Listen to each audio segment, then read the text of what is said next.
everyone for joining. Really appreciate the opportunity. We are kicking off a series of virtual seminars sponsored by NanoPower and our reps. So let me just get started. This is roughly today's agenda. I'm going to talk a little bit about today's presenters, just briefly introducing them. And then really, this is intended to be an introductory presentation, introducing you to NanoPower, a little bit about our history and the nPZero ecosystem. We'll talk a little bit about some recent industry awards and industry recognition, as well as show some use cases where you can realize dramatic power consumption reductions. And then we're gonna transition it over to Torben, who's going to go into a little more detail about our nPZero configurator, and you'll see some of the proof in action of some of our live demos and a call to action. And let's make this an interactive Q&A. So if you have a question, please just get my attention. So this is the NanoPower team on today's call. Actually, Anthony is traveling. I'm not sure if he was able to make it on, but nevertheless, I'm Fred Buonaiuto. I'm the Director of Sales for the Americas, located in Northern New Jersey. There's my contact information. Anthony Carter is responsible for worldwide sales. He's based in the UK, and there's his contact information. And Torben will be presenting and really the meat of this seminar. He is our Customer Success Manager, based in Norway, and also manages the technical support. So you can contact him via his email address or requesting a technical support ticket via that link there. And of course, we're thrilled to work in partnership with Catalyst Unity Solutions throughout the Midwest, throughout their territory, and they're certainly one of the best in the business, and we're happy to be working with them. So just a brief introduction to NanoPower, right? We like to say we're a new solution to an old problem, right? The old problem of battery life. And, what we've defined is essentially a new category of IC. We're calling it a power-saving IC, not to be confused with a PMIC, right? This power-saving IC. And so many of you probably are just learning about NanoPower. But the reality is we've actually been around since 2017. Pioneering sub-threshold design. So we're a European fabless IC company with major operations in both Norway and Portugal. Our design team is located in Portugal and really have been working on sub-threshold ultra-low power designs since that time. But only recently, only until a few months ago, did we release our first IC. And so now that we're ready to go to market, we're doing things like these seminars. We're being much more active in a variety of trade shows across the world to get the word out there. And as I mentioned, the nPZero, it's an intelligent power saving IC. And Torben will go into much more detail, but essentially what it does is it works complementary to an MCU or a wireless SoC like a BLE device, eliminating unnecessary MCU runtime, monitoring sensors, and essentially reduces power consumption. Torben will also talk a little bit about our ecosystem. Our dev portal has a lot of tools available, trying to make it easier for engineers to kickstart their designs. So just want to talk a little bit about, very recently, we won some industry awards. And I'm not going to go through this in a lot of detail, but I think it's important to show that we're getting recognition. We're starting to get recognition from our peers. And these occurred late last year in 2025.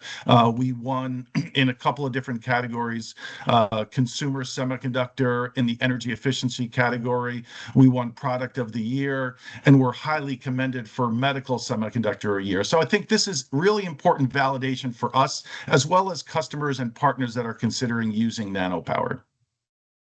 In addition, more recently, NanoPower was selected as a finalist for Amazon Devices Climate Tech Accelerator.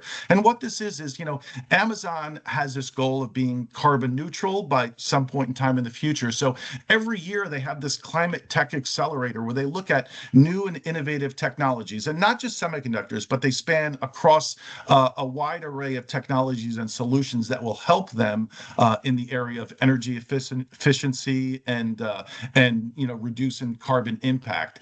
And so NanoPower is one of two semiconductor companies selected as finalists. We went to our CEO went to Hong Kong, presented our solutions, and ultimately were selected. And what this means is now we're going to be working with Amazon on a specific program that we mutually define that will implement the NanoPower nPZero. So I'm sure we'll be hearing more about that, but really a very significant accomplishment for for us. And these slides actually come right from what Amazon Devices posted on on LinkedIn announcing this. I made reference to our dev portal, right? And this is what we call our one-stop shop for developers and FAEs to find everything that they need, right? You can access this dev portal, no need to register for it. You can see a number of application notes, white papers, manuals, etc. There's also a software architecture document. So from here, we've tried to put as many of the tools possible for engineers to kickstart their development. And as I mentioned earlier, there's that tech support button in the lower right. You can click on that, send a request, and that request will ultimately get fed to Torben and his team. So these are the parts that are available today. On the left, we have the nPZero PSIC. It comes in a 5x5 QFN, and also the CSP samples are now also available, 2.45 by 2.45 millimeters for those space-constrained applications. They're available today. Oh, I'm sorry, jumped ahead too far. Right next to it is what we're calling our stamp, right? This stamp it's a compact 15 by 15 millimeter module, and it really can be used directly into a customer PCB, so it helps to accelerate development. And this can be used for something that's already in production, and assuming there is some board on the customer's PCB, they can implement, using our stamp, implement the nPZero into their design. And on the far right is our dev kit. This is again a developer's kit to be used for evaluation purposes. It comes with an ST MCU board, 2 PMOD sensors, etc. And these are available and in stock today. Torben, I'd like to ask you to take these next couple slides, talking a little bit more about the architecture, if you don't mind. Yeah, sure. Can you hear me okay? Yes. Yeah. So this diagram is basically showing a traditional IoT type system. Normally you have, of course, you have some kind of power source. It could be a battery, it could be some kind of energy harvesting source. And then you have what we call the host. This is basically the main processor of the system. Some kind of low power microcontroller typically with some kind of wireless capabilities, depending on what kind of IoT system you're running. And in a traditional system, the host will always be powered directly from the source, and the host will communicate with different peripherals. So what we support are peripherals that run over I2C, SPI, or basic analog peripherals. And in a traditional system, this will all be handled directly by the MCU. And it's up to the MCU to sort of wake them up and initializing them and reading them and doing all this at different intervals. Then I guess you can select the next slide. And this is sort of the difference when you're using the nPZero in your system. So now you can see that instead of the host being connected directly to power, instead you have the power source connected to our power saving IC. And then the power to all the other components in the system goes through our device. That means that we have the capability to power on and off different devices as we want. And in the nPZero G1 chip, which is the first product that we have, we basically have 4 different power switches for peripherals, and we have a single power switch for the host or the MCU. So that means that we can power on and off the MCU. We disconnect it completely from power when it's not being used.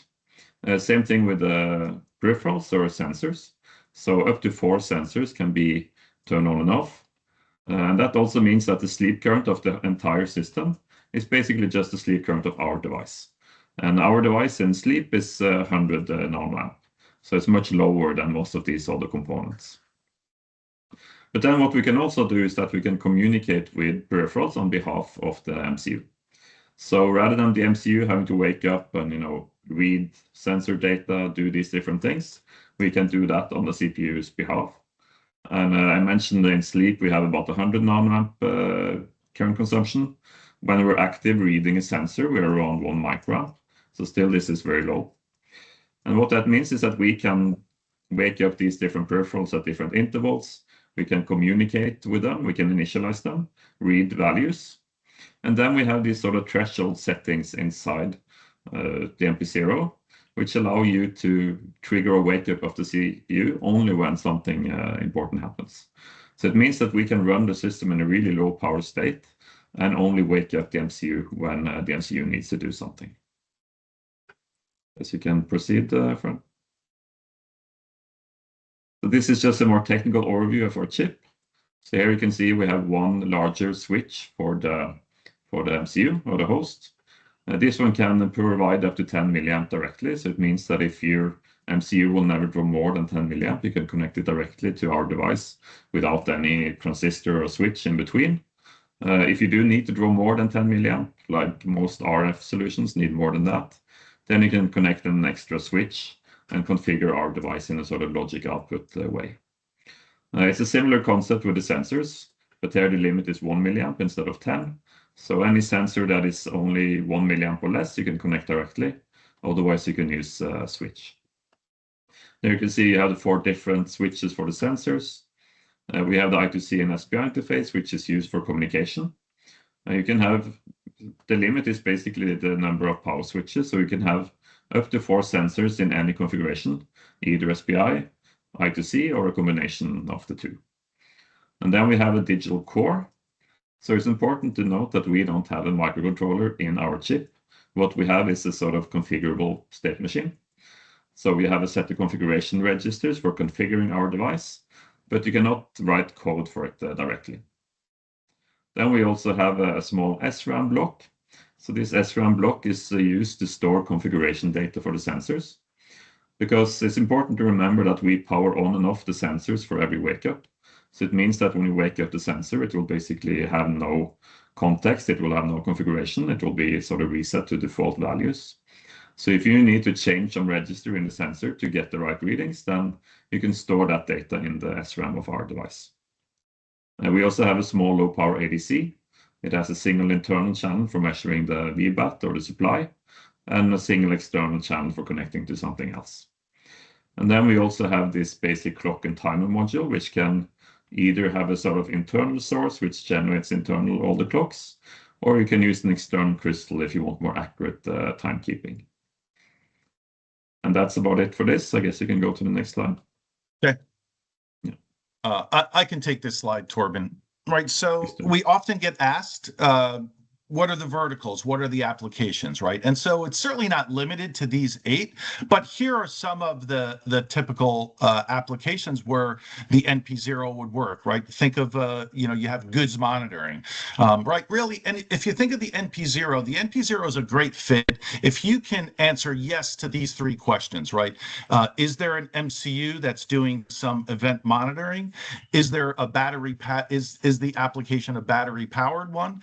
And is the MCU monitoring some sensors, right? And so in these applications, goods monitoring, infrastructure, consumer, wearables, industrial, agricultural, smart building, and medical, all of these within those verticals have those types of applications where the nPZero is a great fit and can potentially achieve anywhere from 50 to 90% reduction in power consumption. Now, actually, Torben, could you speak to this one a little bit, please? This TDK demo. Yeah. So this demonstration is showing a sort of energy harvesting demo that we made in partnership with TDK. So TDK, they make a lot of different sensors and sort of regulators and different components for doing these kind of energy harvesting products. And what we did with them is that we took a lot of different sensors and put it on this board. This picture doesn't show it, but you have typically a solar panel on top, which is used to generate energy.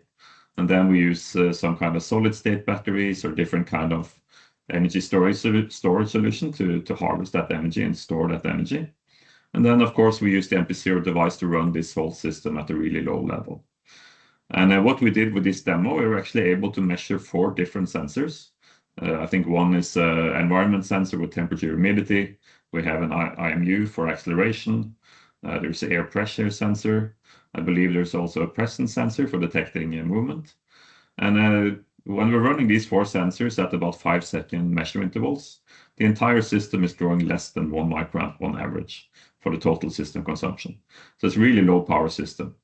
And we try to do sort of benchmarking to see the difference when applying the nPZero in this kind of application.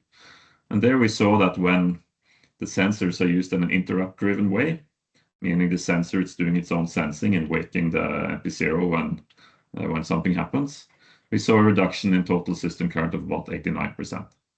And I2C driven, it basically means we are reading the sensors manually. We saw a similar kind of reduction. So overall, we reduced the total power or energy consumption by about a factor of 10 by using the nPZero in this system. Thank you, Torben.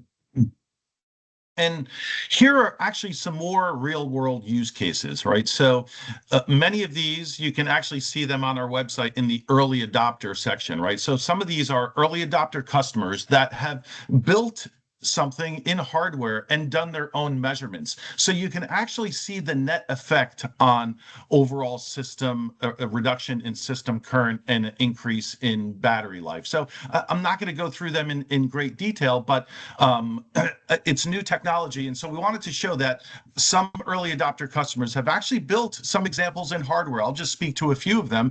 The first one is a wearable UV meter, right? And so with and without, with the nPZero, the battery life is estimated to be over 63 hours without less than an hour. So real world examples where we've implemented this in hardware, as well as on the lower right, an emergency button wearable, right? This one is, kind of personal for me because I have elderly parents and in-laws that actually have something like this that they use when they're alone, right? They live alone. And so here you can see this case where on this emergency button wearable, the use of the nPZero has dramatically increased the battery life from a little over a month to over 60 months. So real world examples built in hardware. So before I turn it over to Torben to go through more details, I just want to clarify a few things, right? The call to action. So during Torben's presentation, think about your specific application and where you think the nPZero might be a best fit, and ask questions, right? We like the session to be interactive, so think about your specific use case and ask some questions. Torben be happy to answer them. In addition, following this seminar, we'd like to ask you to contact your local Catalyst rep to arrange a more in-depth meeting. We'd be happy to look at your specific application, work through the nPZero configurator to review how we can help to extend your battery life. So that's the request I have. Torben, I'm going to stop sharing and ask that you share your presentation.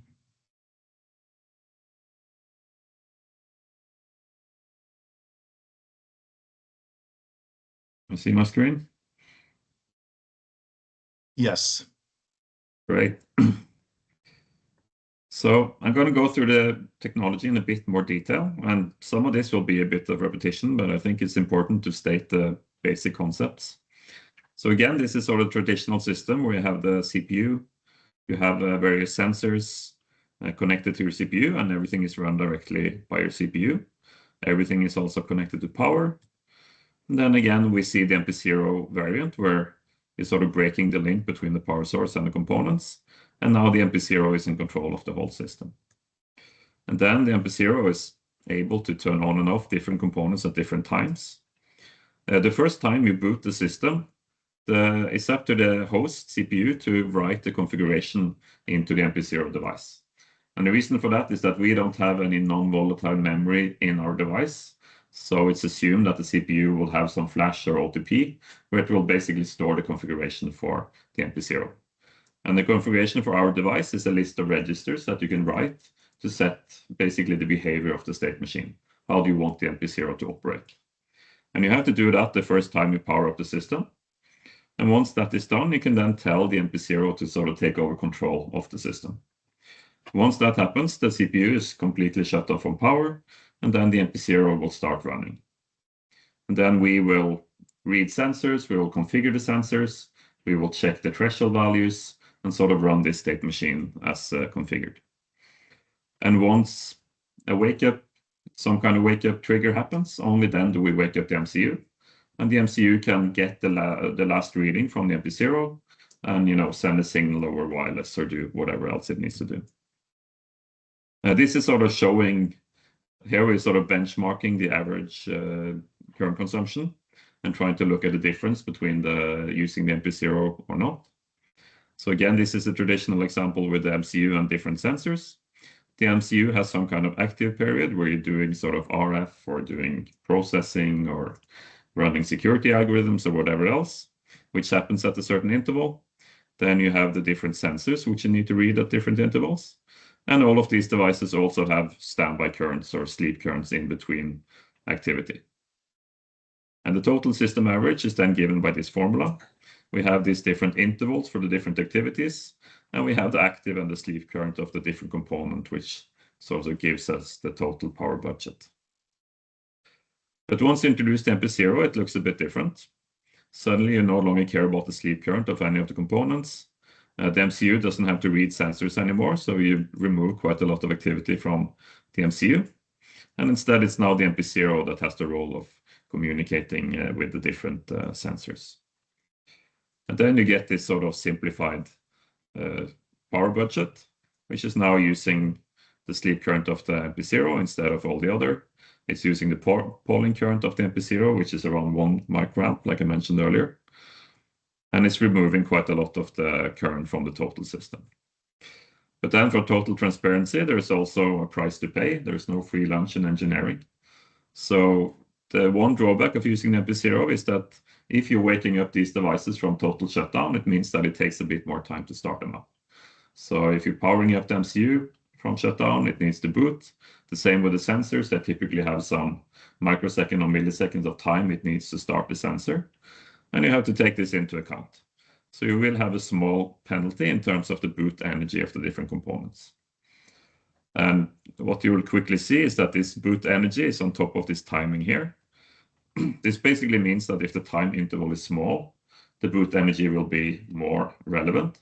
If the time interval is large, it is less and less relevant. So the nPZero is basically much more efficient in systems where you don't need to wake up the MCU very often, or you don't need to measure sensors at kilohertz sampling intervals. It's more seconds or minutes. Then the advantage of using the nPZero is much bigger. So the best use cases are use cases where you want to interact with sensors relatively often, but you don't need to send something all the time. You don't need to have MCU activity all the time. And then in order to figure out whether or not the nPZero is a good fit for your application, you sort of have to compare these two graphs or these two formulas. And then you get a curve which looks something like this. Basically, depending on the interval that you have, you will get savings, which obviously is much higher when you have a long interval. So the longer the interval is, then the sleep current is more relevant, and then the savings is also bigger. This is sort of showing a flowchart of the nPZero in action. The first time you boot the system, you go into this configuration mode, which you can see here. Here it's up to the host to write the configuration into our device. Once that configuration is written, you then go into this really low power mode. Here you basically go into this idle state. The nPZero will run its state machine and check the different polling periods. The different sensors can have different intervals at which you wake them up. Once the polling period expires, you go into this kind of read state. You initialize the sensor. You then have a small delay. Then you read the value of the sensor. And you check the value compared to certain wake-up triggers. And if it's outside or inside a certain threshold, only then do you wake up the MCU. Otherwise, you go back into this really low power state. You can also wake up an ADC, and we also have a global timeout. And a global timeout is basically if you have no other wake-up triggers within a certain time, you can trigger a wake-up anyway. And this is very useful if the MCU needs to do some bookkeeping, or if you need to send some kind of keep alive message to the cloud or something like that. And then we're going to take a quick look at how you establish a configuration. And I'll try to do this live. So essentially what we have designed is a sort of configuration desktop tool that allow you to configure the nPZero device. I mentioned before that we don't have an MCU core inside, so you don't write code for the device.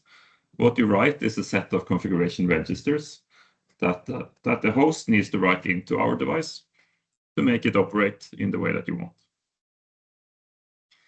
On the left side, you can see all the registers of our device. This you can also find in the datasheet, but there it's basically broken out in an interactive way. So this is really for the embedded engineer that wants to understand every bit and byte of the nPZero device and sort of be able to go into all the different details that we provide. But the advantage of having it in a sort of interactive tool is that instead of just reading a static document, you can see all the different fields. You can hold a mouse over a field, you get the sort of explanation exactly what this field is doing. You can set fields directly just by clicking around. You can see what kind of legal values you can assign to the different fields. And you can also set the registers directly if you know that this register should be 0x12 or decimal 100. You can also set these values directly. But not everyone has the time or inclination to really go into that level of detail. So we also provide this configuration view, which is a more high-level representation of the same configuration. So everything here is synchronized. If I make a change here, it will also be reflected on the register side. But here it's broken out in more obvious graphical elements. In order to set the global timeout, you can provide a value in seconds instead of having to figure out exactly how to convert this register value to time. And then all the different configuration is broken out here. And then the G1S device, it supports 4 different peripherals like mentioned before. So each of them can be configured independently. Once you enable one of them, it will basically show a separate configuration for that particular peripheral.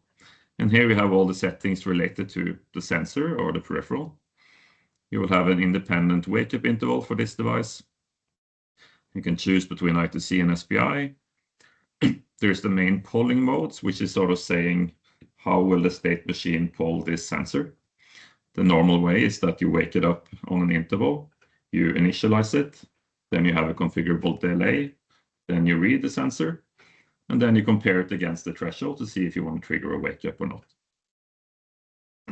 We also support interrupts, so you can have a similar mode where you wait for an interrupt to happen on one of the interrupt pins. Only then do you read the data and then you wake it up. And we also have a simple asynchronous interrupt, which could be something like a button or a simple sensor which just triggers an interrupt and then you want to process that. We have some different data types that we support, different ways to use the power switch. Sorry. And then we also allow you to store the initialization data for the sensor. So as an example, if you know that you need to write the configuration register of the sensor before reading it, you can define all that here. We also allow you to load and save presets. So any sensor that we test in-house, we can make a small preset for that. And then it basically configures nPZero to work with that particular sensor. In this case, we are writing something to register number F inside the sensor to set it into temperature mode. We know what is the I2C address of the sensor. And we also are setting sort of threshold values to show you how you can set that. We set it up with some delay time to get started, because this is what we tested with the sensor to know that it works well. And then based on all of this configuration, we then create the code snippet that goes into the host MCU. So again, this code is not for our device. We are not programmable, but we have this, it's a basic C API that we provide with our device, which can be ported to different MCUs, depending on what MCU the customer wants to use. So we have complete templates for STM32 and also Nordic NR52. That's what we provide out of the box. And then you basically just populate these structures based on all this configuration data that I just established. So this temperature sensor that I configured here is all that is stored in this one structure. Then we have a global structure down here for the global parameters. And all of that is then accessed through this MPC configuration struct. And then this is the main file where we're just doing standard initialization for the STM micro. And then we are initializing the HAL, reading status registers, and then configuring the nPZero based on this configuration from the struct above. And then at the end, we call this go to idle. And when that happens, we essentially ask the nPZero to take over control of the system. And from them, it will just run and sort of run the configuration that you have established. So from that point on, it will wake up peripherals at different intervals, do the initialization, read, and trigger wake-ups at different times. We also support a very simple sort of register map configuration, which is just a map of all the registers and the values that you need in order to apply this configuration. And the advantage of that is that it requires very little memory. So if you're using a small MCU with little memory available, you can support the nPZero with very little memory overhead. It's also very easy to port to different MCUs where we don't have full examples, because you simply have a basic 8-bit array, and then you just have to write a function that writes this over the I2C interface, and then that's enough to get the nPZero running. And then you can save this file and integrate it into your IDE of choice, and then you can start working with this configuration. And from here, of course, you can save this configuration as well. So you can save it to a file and use it later, or if you're working on some code base, you can then embed the configuration as part of the code base, and you can easily get back to this state in the configurator. Any questions so far, by the way?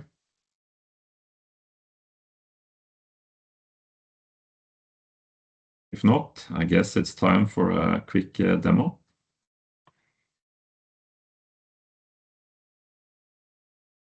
If we can get the presentation back here. And Torben, just to confirm, that configurator is available without registration directly on our dev portal. That's correct. Right? Okay. Yeah. And it's worth mentioning that it's unfortunately it's Windows only for the time being, so it doesn't run in Mac or Linux. So it's a desktop tool for Windows PCs. But for the future, we might look into trying to do some kind of web app or something, so we can sort of cover all platforms. But for the time being, Windows only.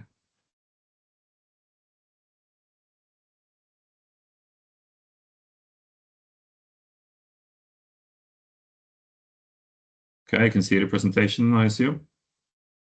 Yes. So the demo I'm going to show is based on a sort of personal project of mine. So at home, I'm running this Home Assistant, which is an open source home automation platform.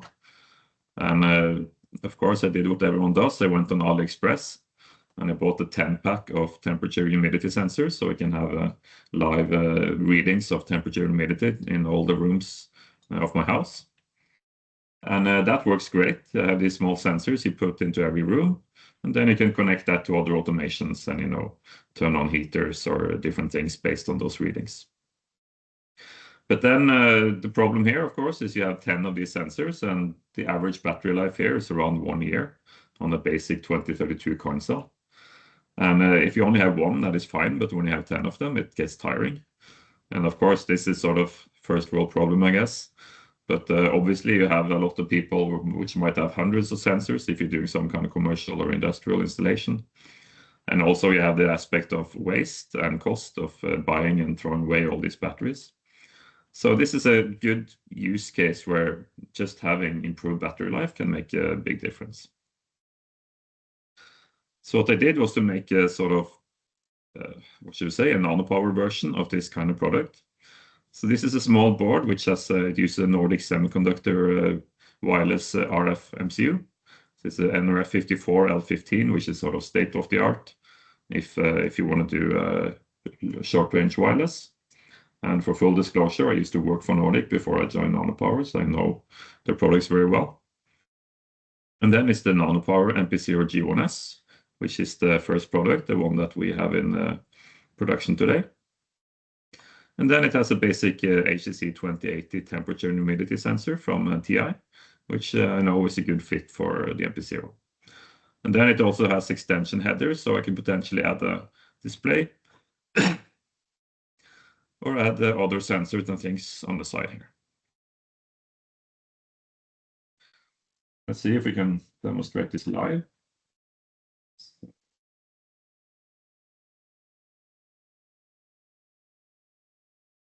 So I don't know if I can actually show this as well. I guess I have to disable my blur if I'm going to show you how this is running. Yeah, sorry for the messy desk. But basically what we have here is this, let's call it nanostacker board. So this has the temperature sensor and the Nordic device. Then we have a basic coin cell battery, which is connected to it. And it's using a joule scope, which is a relatively reasonably priced, very accurate power analyzer. So it allows you to measure down to the nanoamp level. And it costs, I think it's around $1,000, which is sort of the cheapest you can get for this kind of accuracy. And I guess you can see my screen right here. I'll just start a new trace. So when this is running, we can see that the idle current is around 100 nanoamp, slightly higher. This board is set up to measure the temperature sensor every 8 seconds.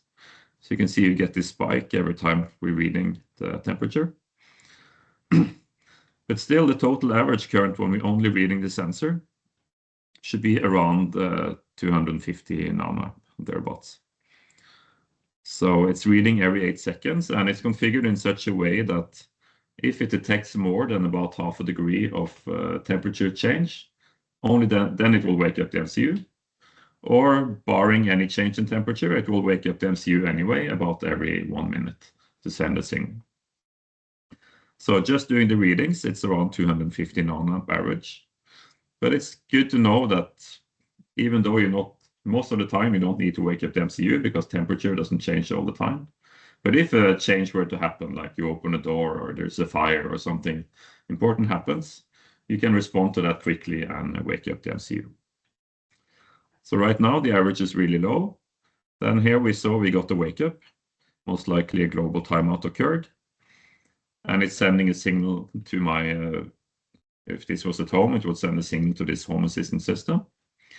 You can see that the total average current, even with this Bluetooth beacon being sent every minute, is around, I think it will go up to about the 2 microamp when we see the total. So you can actually have a system which reads the temperature every 8 seconds and sends a Bluetooth beacon about every minute. And the total system current is less than the sleep current would be for the Nordic chip alone. So you get a system which is running at really, really low battery life.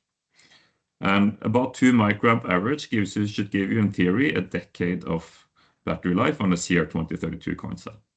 So you can see in the readings here on the inside, it's sort of giving us the approximate battery life, depends on the current average current. And I guess in this case, I'm only sending every 2 minutes. That's probably why I'm seeing even lower average current than usual.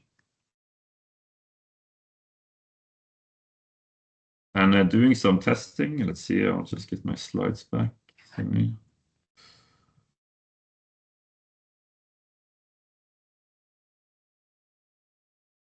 And did some long-term testing on this at home just to make sure that the results are good enough for this kind of system. And I see that the blue line, which is the one based on the nPZero, it's slightly higher than the yellow line, which is the AliExpress sensor. But I assume that's just the calibration offset of the sensor. Otherwise, I can see the trend is the same, and the results are indistinguishable, basically. So here I can have a system that can run for more than 10 years and can give me sort of the same performance that I would get from this other system. That's it for the demo. Is there any questions? I'll just stop sharing. Thank you, Torben. So yeah, again, open Q&A. Any questions, please feel free to chime in. One question I had, Fred and Torben, was if my design has external memory on it, whether it's connected via SPI or whatever, would this be a useful use case for nanopower as well? Or is it really for those designs that have the memory all embedded within the MCU? No, that should be okay. I mean, as long as you basically connect external memory to the same power domain as the MCU. So when you power up the MCU, you also power up the memory. Then I assume you only need the memory to be available when the MCU is running, right? Yeah, that's correct. Yeah. So it'd be non-volatile memory, just need to store information there. Yeah. And most likely at that point, you would need a power switch anyway to provide power to your MCU and the memory, because I assume it would be higher than 10 milliamp peak. But then you basically just have one power switch that is controlling this domain. And then, yeah, whenever the MCU is enabled, then the memory is also available. Great, great.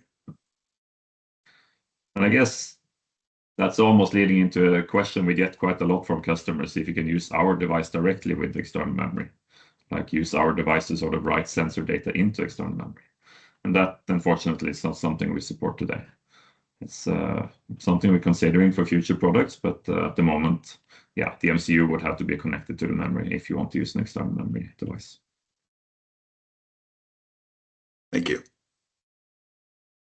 So I saw a question about pricing, so let me just address that. This system obviously doesn't replace anything; it would be in addition to. So the cost is in that mid-dollar range for this device. But again, keep in mind, let's say it's $1.50, and certainly that will depend on volume.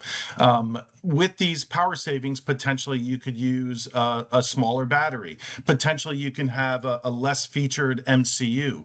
So, and again, if it's an application that requires you to send a field technician out to change a battery, maybe now instead of doing it once every 6 months, it's once every 3 years. So there's certainly inherent reductions in system and implementation cost that really need to be factored in and considered. So just wanted to be completely transparent on the device cost as well as that. So there's another question here, Torben. What is the recommendation for a system that needs to pull more than 4 sensors? Yeah, so if you need to pull more than 4 sensors, I guess one way to do it is to connect the multiple sensors to the same power switch. But if there are I2C sensors, you can actually configure them by the MCU, and they can be sort of running independently. So if you have a sensor which is relatively advanced, where you can sort of configure the sensor to do all the threshold checking and all these things, and just generate a basic interrupt, then it should be possible to have more than 4 sensors sort of running at the same time. If it's not such a sensor, then you might have to connect it directly to the MCU. And every time you wake up the MCU, maybe the MCU can check the sensor, if this is a sensor that you don't need to check very often. But it really depends on what kind of sensor it is, if you're able to connect more than 4 or not. But this is also something we're looking into for future devices, to have a bit more flexibility on the number of sensors. A good question that I've gotten asked previously is to differentiate the nPZero from a PMIC, right? Because we're calling it a power saving IC. And I think it often gets misrepresented for a PMIC. So can you briefly speak to that, please? Yeah, so I mean, what's unique about our device is that we switch power and we configure and read sensors, and we have the additional logic to check the values and everything else. A PMIC, on the other hand, is more about sort of regulating power and managing and stable output voltage and these kind of things. So, and this is an important distinction, because we don't have regulators in our device. So we cannot take something like a varying voltage from the solar panel and give you a stable 2-volt rail. So we don't do any regulation. We also don't do charging of battery or any of these kind of things. So I think that's the main difference, I guess. A PMIC typically would have some kind of regulators and things to convert the input voltage to some stable source, but we don't do that. We take we need a relatively stable input voltage, and then we switch that to different components and also do the management of the sensors and everything else that we described. So I think that's sort of the main difference between a PMIC and a PSIC that we make. And obviously there will be applications where you need both. So if you have a lithium-ion rechargeable battery, for instance, which has nominal up to 4.3 volt, we cannot handle that high voltage. In that case, you will need an external regulator or a kind of PMIC and our device. So it's more like a potential, additional component. It's not the replacement for a PMIC. There's an additional question that Brian just submitted. Is there an ideal application where the nPZero delivers the best power saving? Yeah, so any sort of event-based application where you're sort of waiting for something to happen. So you're not constantly streaming data, constantly sending stuff, constantly doing, processing or compression, but applications where you're waiting for a change in something, or like one interesting use case we had for a customer or potential customer was they wanted to detect forest fires. So, in the big forest, they have sensors all over the place, which is measuring CO2 values and the temperature to detect when there's a forest fire. And obviously, you don't expect a forest fire to occur every 5 minutes or every second. So this is that's maybe the ideal application. It's either you want to measure it quite often, because if it is a fire, you don't want to wait 2 days to send a signal saying it's burning. But most of the time, you don't expect it to happen very often. So this is sort of the perfect example. Or temperature is also a good example, because it's a sensor value that doesn't change very fast. It's very rare to have temperature not changing at a very rapid rate. So any application where you want to measure, you want to be able to respond quickly, but most of the time you know that it's not going to be a lot of change. That is sort of the optimal application for the nPZero.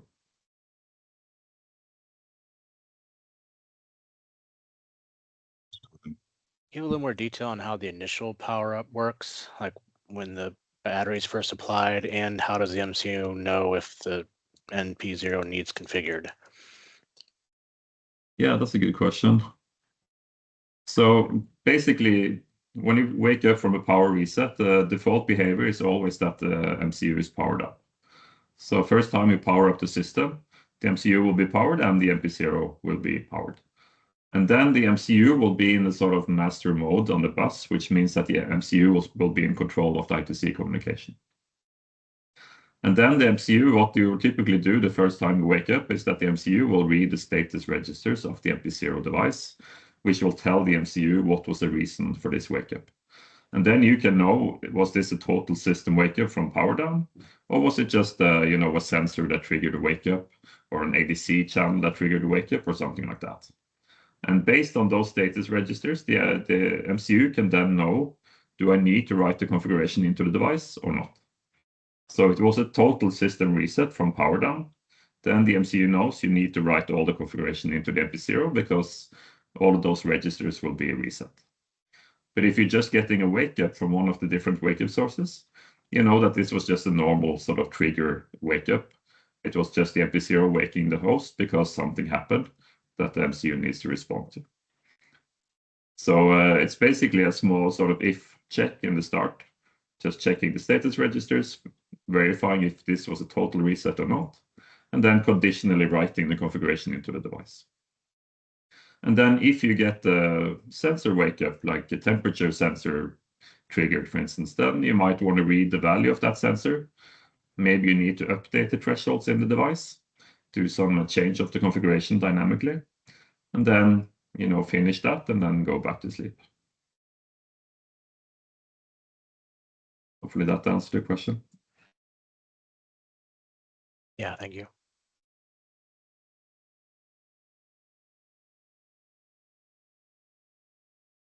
Else, any other questions? Hey, Fred, can you go through and maybe show real quick where development tools or eval boards are available? Yeah, maybe I can show the dev portal. Sure.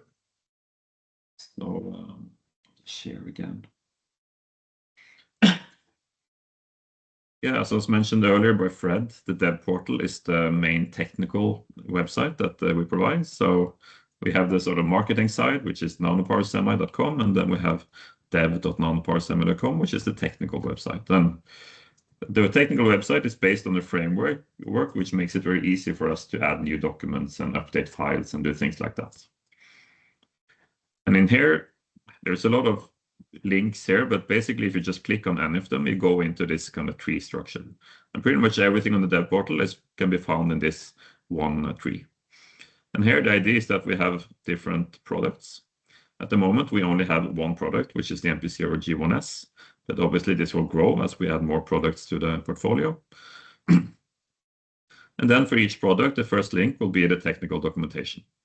And here you have the datasheet, errata, the one-pager, which is sort of one-page overview of that product.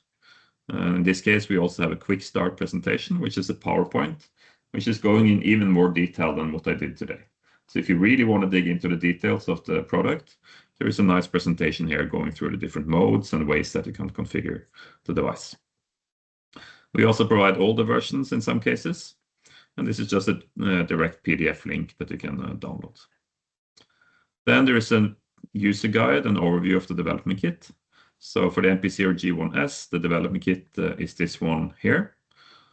And then we have a user guide, which is basically taking you through how you can use the development kit, how you can program the host, how you can change examples, do different things like that. We have one page for the stamp. So the stamp is this nice little board that you can easily put on a breadboard. So if you have your own MCU and you have your own sensors and you don't really need to get the full development kit, you can get this little stamp module, which is a very nice way to get started.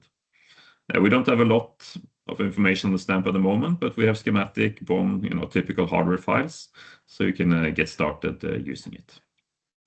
Then we have the API reference. So we have this nPZero driver API, which is helping you write the code for the MCU to interface to the nPZero. And in the driver API, we have all the registers are defined, and we have utility functions for going to sleep and configuring the device and all these different things. And the nPZero driver API also interfaces with the configurator tool that I showed earlier. And of course, you have all the sort of API documentation here, going through the different functions and everything else. And then we have the software tools. So the nPZero configurator I showed earlier, you can download the zip file here. There's also a video going through it, and some basic documentation talking about the different parts of the tool. And then we have application notes. So today we have 4 different application notes. Most of them are just, they're not PDFs, they're basically just websites, which makes it easy to link into different chapters and read it on the web. And then one of them is very useful. It's a sort of showing a practical example of the kind of savings you can achieve when using nPZero.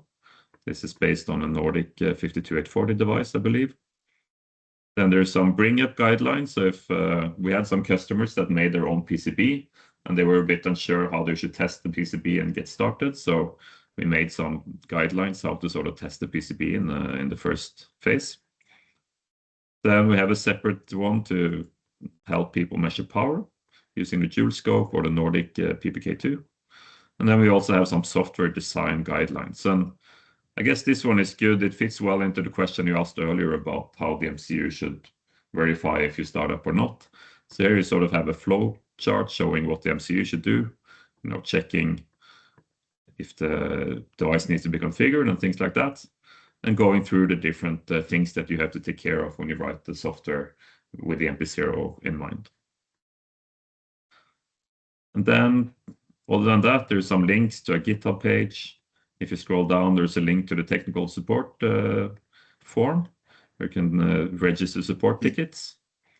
And yeah, that's about it, I guess. So is there a link? It looks like you can order right off of this website, the stamp and the eval board, or did I miss something? I believe that's only available on the main page. So at least here, there's a link to the dev kit. For stamps and other things, I'm not quite sure. Do you know, Fred, what's the best links if you want to actually buy these things? Yeah, I'm not certain. I was aware of this one for the dev kit, but for the stamp, etc. Frankly, the stamp, those are under $10. We're usually giving those out. And so if if someone were to contact you, Brian, or anyone else, you could just reach out to me and we'll get that taken care of. If folks are listening, if you would like to receive a stamp demo eval kit, just raise your hand and we'll mark your name down and we'll get you a stamp. Looks like Jonathan would like one, unless he has. Yeah. Okay. Yeah, in fact, I know some are being shipped directly to me soon, so we'll get those out. Hey, Fred, regarding your supply chain and manufacturing, some companies, some people may care about, where the devices are coming from. What is current country of origin? I know it's fabulous. Do you know current country of origin for the device? And if that also may be country of diffusion, which some people may want to dig a little deeper? So country of origin is Taiwan. So Okay. they're manufactured at UMC in Taiwan. Yeah, country of origin is Taiwan. Okay, so that's definitely wafer fab, and then assembly and test is also on the island of Taiwan too. Yeah. Yes, we also do some testing in Italy, and not sure if there's other locations, but essentially, the country of origin is definitely Taiwan. I've been asked that question a few times. Okay. Packaging is also in Taiwan, so Okay. that's handled separately. But yeah, testing for sure is in Europe.